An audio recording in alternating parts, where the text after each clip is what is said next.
Boa tarde, sejam bem-vindos ao canal Cláudia Grangeiro, Psicologia e Informação. Este é um canal inédito na plataforma do YouTube, onde a gente traz vários profissionais experientes na área da psicologia para um bate-papo, para uma conversa sobre determinados temas e assuntos importantes.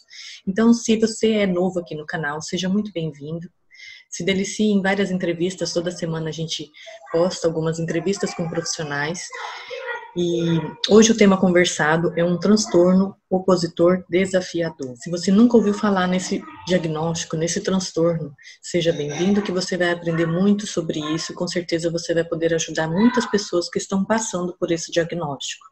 Hoje a nossa convidada é a psicóloga Aline Martins Cordeiro. Seja bem-vinda, Aline. Obrigada.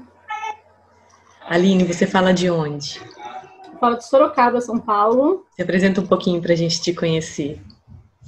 Bom, eu me formei na UEL, em Londrina, norte do Paraná. Eu trabalhei bastante na área escolar, né, como psicóloga escolar.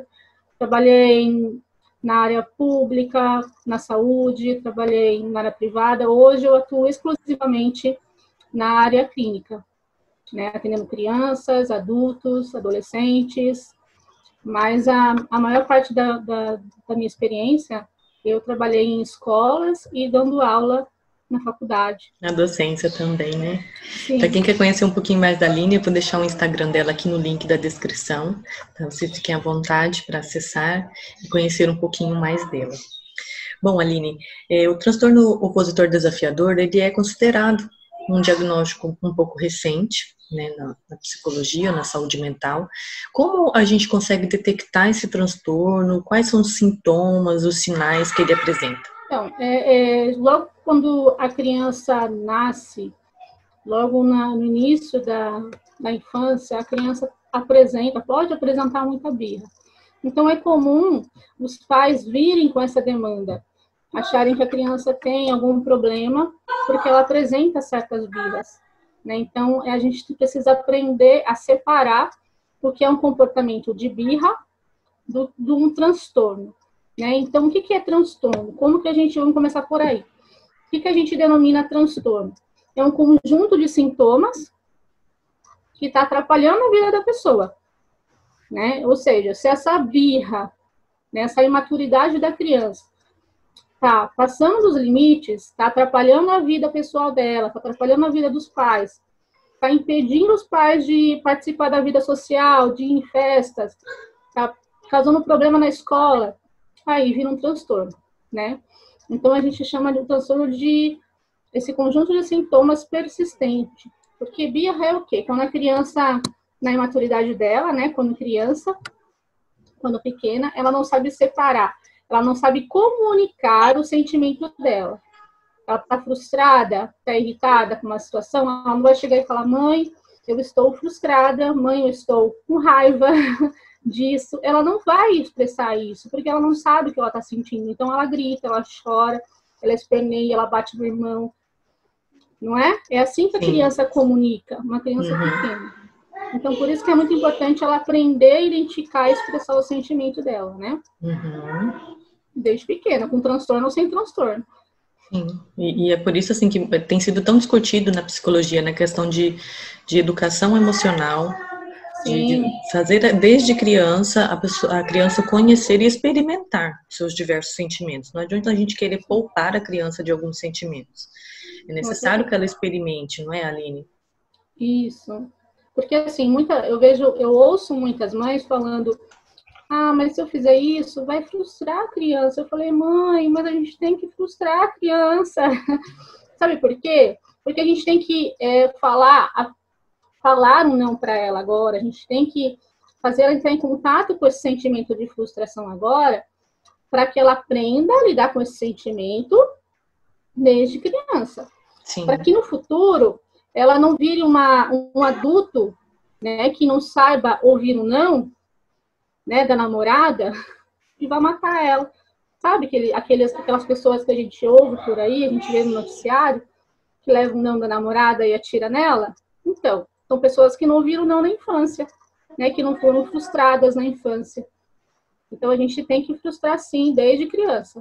é necessário. Desafiador. Quais técnicas que você pode utilizar durante esse tratamento desta criança? Então, eu falei do comportamento, da gente aprender a separar o comportamento de birra, né, da birra que já passou da birra, né, que não é...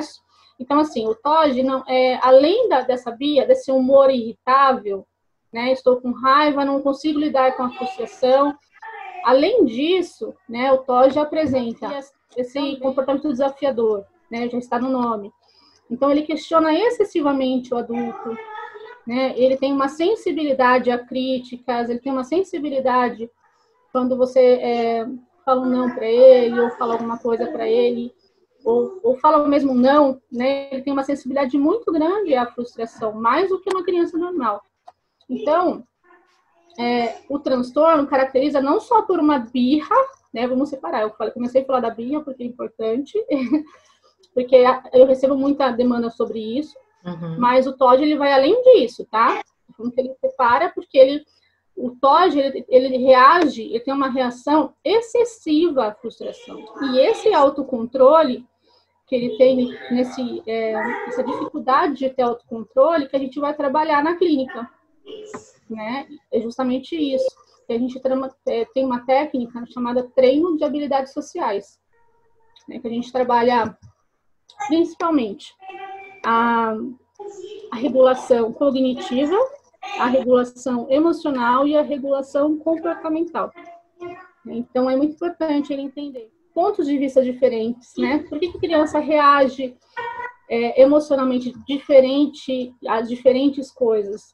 Porque ela ainda tem dificuldade de entender que existem outros pontos de vista, né? Quando ela aprende a entender que tem coisas que ela controla, tem coisas que ela não controla, fica mais fácil, né? Quando ela aprende a entender que tem o ponto de vista dela e tem o ponto de vista do outro, fica mais fácil. Então, essa regulação cognitiva, ela é importante. Não, que às vezes esse comportamento ele vem acompanhado de agressividade também, né? Com certeza. Com certeza. Então, é uma sequência. Primeiro, a regulação cognitiva, emocional, e depois a comportamental, né? Então, primeiro eu preciso entender as coisas, ponto de vista diferente, entender as minhas emoções. Isso com ajuda, não vai acontecer sem a ajuda dos pais, né? Porque primeiro, eu tenho que trabalhar as emoções dos pais, né? Porque se a criança está num lar onde a mãe é estressada, o pai é nervoso, ela não vai conseguir ter a autorregulação, na verdade? Então, eu preciso trabalhar isso com os pais. Pai e mãe é referência. Com certeza. Então, a autorregulação dos pais é muito importante. É importante isso que a gente está falando aqui, Aline, só vou te interromper um pouquinho. Seja psicologia ou não, para quem não conheceu a minha história, eu sou da área da saúde há 12 anos, eu sou enfermeira. Então, assim, seja de âmbito de saúde mental ou físico, se o seu filho está doente fisicamente, você vai simplesmente no pediatra e vai deixar ele lá? Ou você vai acompanhar o tratamento dele e vai seguir o que o médico está propondo, o que a equipe está propondo?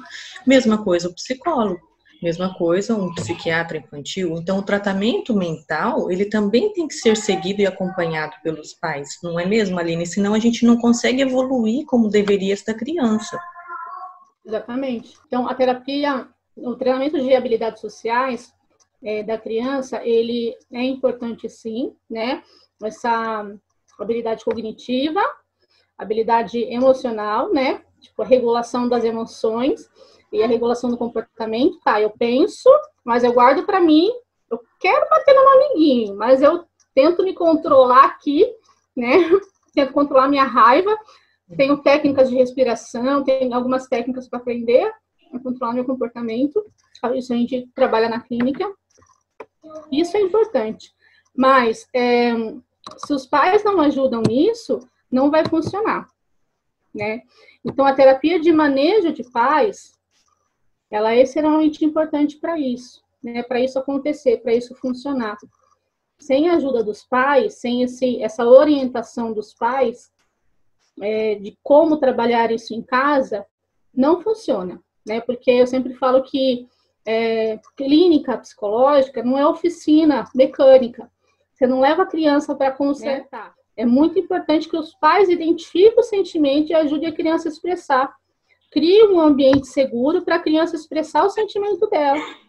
Todos os sentimentos, seja raiva, né, seja tristeza, porque ela precisa expressar todos os sentimentos.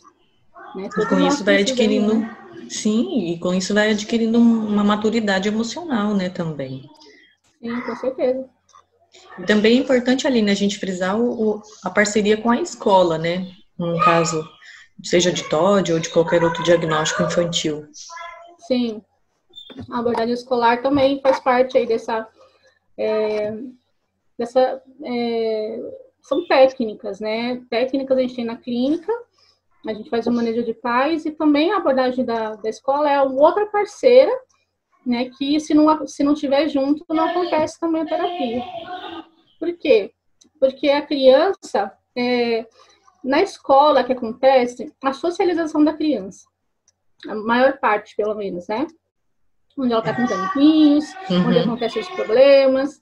Então, assim, se a escola não for parceira no sentido de contar o que está acontecendo, né? Não for parceira no sentido de, olha, a gente orienta, eles não repassarem isso para o professor, né? Tem escolas que eu consigo fazer o treinamento de professores, conversar com o professor ou com o auxiliar, e eles conseguem fazer exatamente da forma que eu falo. Tem escola que já não funciona dessa forma, né? Uma coisa mais jogada.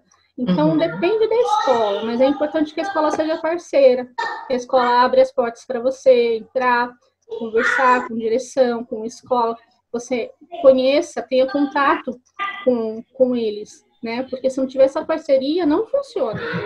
Tem que ser tudo muito lúdico, né, para a criança entender, porque senão ela não vai conseguir entender e não vai conseguir cumprir o que você combinou com aquela criança. Então, aí fica difícil de estabelecer uma rotina, e toda criança precisa de rotina escolar, para uma rotina da casa, para uma rotina dos cuidados, os afazeres dela também. É importante para a criança nessa parte da educação dela, Super. Né? É o mais importante. Eu vejo muitos pais rejeitando a rotina. Né? Rotina não precisa necessariamente ter horas, tá, gente? Rotina é só essa sequência de atividades. Eu fiz uma ontem para um pai, dividido em manhã, tarde e noite. Né? E para a criança, eu fiz os flashcards com desenho, porque a criança tem 5 anos, para a criança manipular. Por quê? Com a criança, nesse caso, a criança tinha uma dificuldade de relacionamento com a mãe. Né? E aí ela apresentava problemas com relação a escape de fezes, né? Que a gente chama na psicologia de encoprese. Então, é difícil para a mãe entender que isso é um reflexo da pirraça, né? Da criança. Tipo, é um excesso de regras, é um excesso de controle, né? Então, foi difícil mostrar isso para a mãe. Então, eu criei além do fortalecimento de vínculo, né, entre mãe e filho, o painel de regras ajuda a concentrar as regras e a rotina no painel, né, e tirar esse controle da mãe. Entendeu? Entendi. Porque quando a mãe fala e grita e fica dando sermão, é aversivo para o filho, né? É chato ela ficar repetindo, gritando e falando. O painel já se comunica com a criança. Né? E ele podendo manipular aquelas figuras, colocando a ordem, fica melhor, fica mais gostoso. Né? Eu gosto de fazer o painel de incentivo com as crianças, mas tem que saber utilizar. Né? Eu uso muito a gamificação, né, como incentivo, trabalhando com games, usando personagem preferido. Nesse caso, eu usei o Sonic, o personagem preferido dele. A gente tem que estudar muito, viu? A gente tem que estudar todo o videogame para entender, né? Para saber o que a gente vai utilizar como incentivo, né? No caso, foi as argolas e as esmeraldas do caos. E para que aquilo faça sentido para a criança. Porque aquilo tem que fazer sentido para a criança e não para os pais. Tem que ser reforçador para a criança. É isso que os pais não entendem. Né? Que o reforço é da criança, né? Aquilo que ela gosta. Não adianta falar assim, se você terminar toda a rotina, cumprir todas as regras, você vai ganhar um sorvete, né? Ou alguma coisa que ele tem todo dia. né? Se ele tem todo dia, já não é reforçador, né? Sim. Foi comprovado que crianças, isso é tirando ressonância, né, de crianças com TOD, foi visto que as crianças têm algumas alterações no sistema de recompensas, tem alguma dificuldade na adesão a recompensas, a incentivo. E assim, na minha prática, eu vejo que elas têm muita dificuldade com isso. Muita dificuldade, não é qualquer coisa que ganha elas, entende? Não é adesivinho, não é estrela. Então, para montar toda a sistemática de painel, né, é muito mais complexo, né? Porque para eles é mais complexo essa metodologia de trabalhar o treino de habilidades, por exemplo, né? Então, se você fizer, o que você ganha? Mas esse incentivo funciona para ela? Então, não é qualquer coisa que vai ser motivador para ela. E é importante a gente desmistificar esses comportamentos, vou colocar aqui entre aspas, né? Comportamentos inadequados infantis, que às vezes eles vêm carregados de rótulos. É uma criança mal educada, uma criança mimada, é uma criança que não tem, sem limites, e aí vem com um monte de rótulos que às vezes não, só prejudica ela ainda mais, né? Onde ela precisa dessa ajuda terapêutica para que ela consiga reconstruir toda a vida dela, se organizar emocionalmente, comportalmente, e a gente tem que desmistificar todos esses rótulos, né, Aline? É importante a gente conversar sobre isso também. Sim, com certeza. Então, a gente costuma ser o primeiro profissional, porta de entrada, né, para o diagnóstico. E é muito importante que ele seja avaliado com esse carinho, né, com esse cuidado. Porque às vezes lá no médico não tem esse tempo de avaliação, né, o tempo deles é menor. Então, é o psicólogo que vai sentar com a criança, vai observar mais tempo, né, porque é brincando que a gente avalia, né? Tem instrumentos de avaliação também, né? A gente usa instrumentos de avaliação, mas é com o pai, os pais e não na criança, numa criança de 5 anos, não vai responder por ela, né? É verdade. Né? Então, a avaliação maior é brincando mesmo, que a gente observa esses detalhes. Aline, a gente agradece muito a tua presença, a tua contribuição aqui no canal. Com certeza, assim, quem está aqui nos assistindo aprendeu muito sobre este transtorno infantil, né? Acomete não só as crianças, né? É importante a gente frisar isso também. Não acomete somente crianças, mas a nossa conversa hoje foi sobre crianças, né? Então, para você que está aqui nos assistindo, que conhece alguém que está investigando esse diagnóstico, ou que alguém está passando por isso, compartilhe esse vídeo, ou até mesmo você, profissional que está aqui nos atendendo, ou até mesmo você, estudante ou profissional que está aqui nos assistindo, está diante de um caso de TOD, não sabe mais o que fazer com essa criança, compartilhe esse vídeo, com certeza você aprendeu muita coisa, seja de técnicas, de comportamentos. A Aline explicou com maestria todo o conteúdo, toda a bagagem de experiência que ela trouxe aqui para a nossa conversa. Aline, seja bem-vinda sempre ao nosso canal, a gente agradece novamente. E é isso, para você que é novo aqui no canal, não deixe de se inscrever, de curtir e também de compartilhar. A intenção maior do canal aqui é de disseminar conteúdos, disseminar informações baseadas em profissionais que de fato sabem o que estão falando, que têm uma bagagem de experiência muito boa, muito grande e também valorizando todo mundo que está aqui. Então, para você que quer conhecer a nossa psicóloga entrevistada de hoje, Aline Martins, vou deixar aqui novamente o link do Instagram dela para você acessar e conhecer um pouquinho mais desse perfil profissional. Aline, obrigada. Até a próxima. Nada, até mais. Tchau, tchau. Tchau.